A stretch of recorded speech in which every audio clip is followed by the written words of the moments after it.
Books online में खुश आमदीद। सब्सक्राइब कीजिए और बेल आइकॉन पर क्लिक करके हमारे चैनल के लेटेस्ट नोटिफिकेशंस को ऑन कीजिए।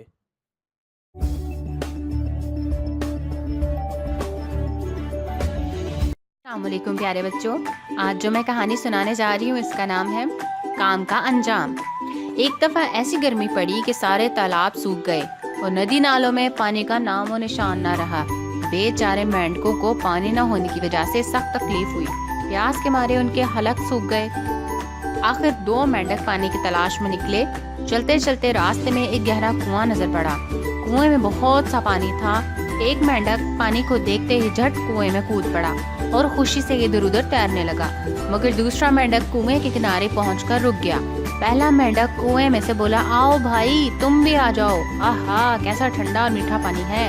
दूसरे मेंढक ने जवाब दिया, जो कुछ तुमने कहा है हो सकता है वो सच हो, मगर भाई मैं कुएं में छलांग लगाने के लिए तैयार नहीं हूँ। पहले मेंढक ने पूछा, क्यों? आखिर इसमें क्या हर्ज है?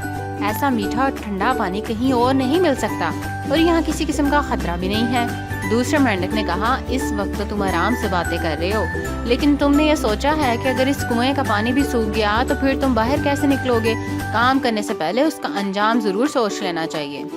अगली कहानी के लिए इंतजार करें। अल्लाह हाफिज।